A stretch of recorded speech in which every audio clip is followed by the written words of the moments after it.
Everyone. How are we doing today? I don't normally do kind of nightly live streams about the market, about money, about the consumers.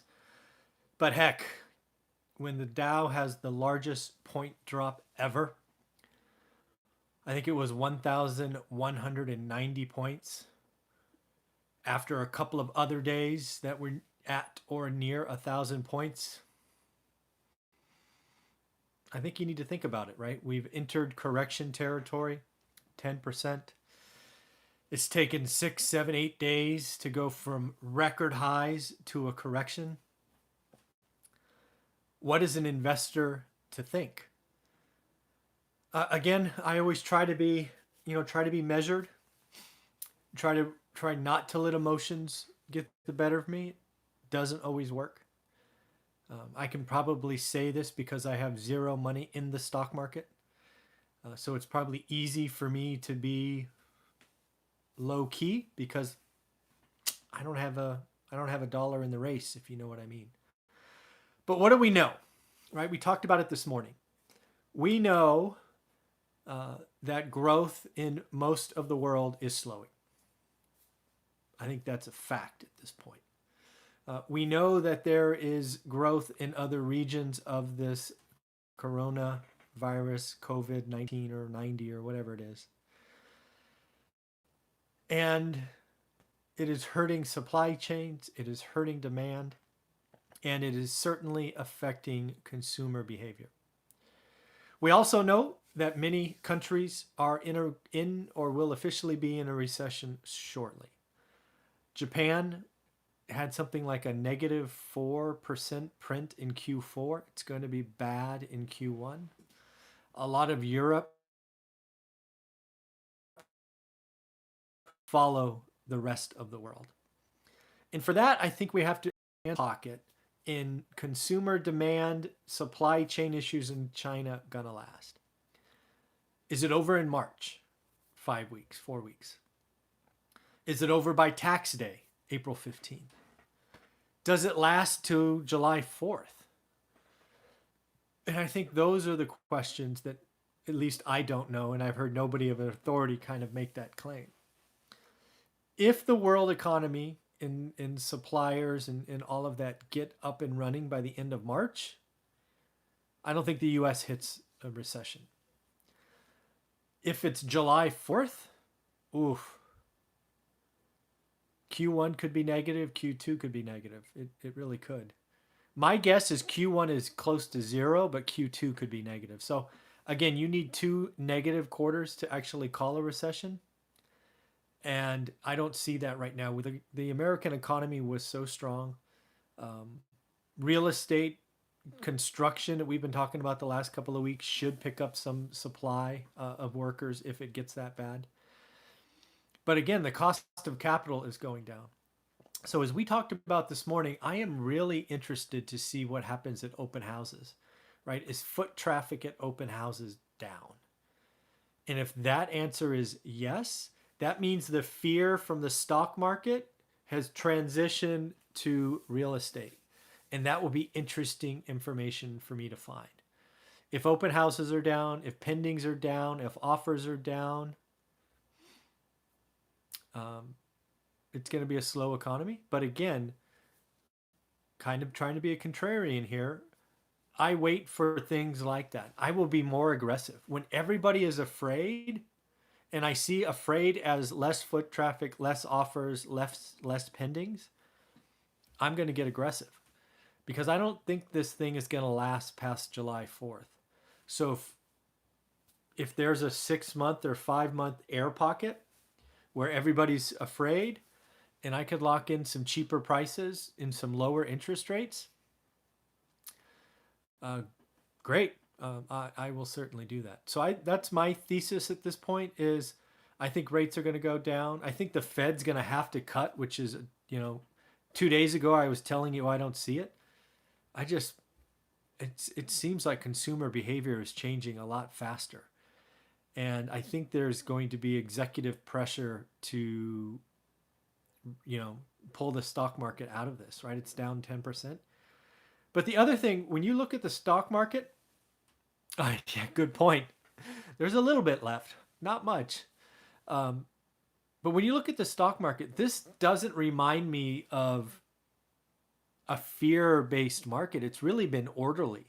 You've seen even price drops across lots of technology or lots of stocks, which means people are being logical. They're like taking the PE ratio and expect and earnings and ratcheting everybody down equal. What happens in a fear-driven market is actually some of the stronger, more liquid stocks get hammered the most because they can be traded. And I don't think we've seen fear. Yes, it's down 10%. Yes, it's down in 6 or 7 trading days. But we haven't seen fear yet. We might tomorrow. That's actually one of the reasons I wanted to record this video Thursday evening, is I think Friday is going to be pretty rough. And I think the close on Friday, the last half hour, is going to be rough because some people will try to, play the bounce and all of that in the morning like we've seen the last couple of days. But I don't think anybody wants to be long the weekend. Last weekend was a game changer. We saw South Korea, Italy, and Iran infections increase, and that's what started all this. So I cannot imagine any trader worth their salt risking not being flat for the weekend. We could see, Brazil spiking. We see the US spiking. Nobody wants to be kind of that, have that 48 hours of no trading. It could be bad. So I expect Friday to be rough. I expect it to add to the losses. Frankly, it wouldn't surprise me if tomorrow on a point basis is worse than today, which is saying something given that I started this video saying the worst point drop ever. It is not even close to the worst percentage ever. So if you haven't been around a long time, go back and look at, I think, October of 1987. The market took a 22% haircut on Black Monday. 22%. What would that be? So if the stocks were at 26,000, that would be like 1256. That'd be like 5,700 point drop. We're not even close to that. So again, let's not, yes, 1,000 points is 1,000 points, and I'm not trying to diminish that.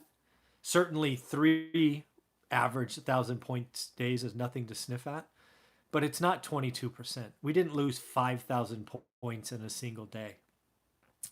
That was a bloodbath. I didn't know anything about stocks back then. I was still in high school, I think. But that's, let's put this in context. So the other thing that I think is going to happen is refi rates, purchase money mortgage, commercial loans are going to get cheap. It wouldn't shock me if some people can get 30-year loans for owner occupied with a 2 on it. 2, like 2.9, 2.89. It's just the opportunity that you have in front of you with this window, right? I think it's going to be February to like July, maybe August. It's going to be a little air pocket. It'll be an opportunity for you to add some nice assets, real estate assets. It'll be a time for you to add assets with good interest rate. If you have some variable loans, now is the time to refi them. Again, I think the stock market has been an orderly drop so far. We haven't seen the fear yet, and it's coming. I think the rest of the world is in a recession now, but it won't be declared until hindsight. I do think there's a chance that the US or the Fed gets goaded into doing a couple of cuts. This is going to be longer and more severe than a lot of people thought. And because of that, the market is going to come down. But again, if you've wanted to get into real estate, you've learned your market like I talk about. The cost of capital may never be this cheap again. This could be the time to restructure debt, refinance, do a cash out refi. If you do a cash out refi and buy something else and the rate goes down and your payment goes down, stays the same even, that's how you leverage past capital. So for the folks that are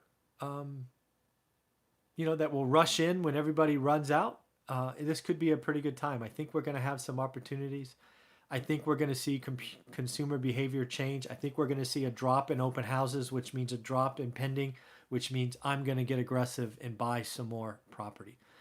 So again, I look forward to talking to you tomorrow. Frankly, I hope tomorrow's an up day. It'd be great to finish the week so people don't have a rough weekend. I just don't see it coming. I can't imagine anybody wanting to be long this weekend.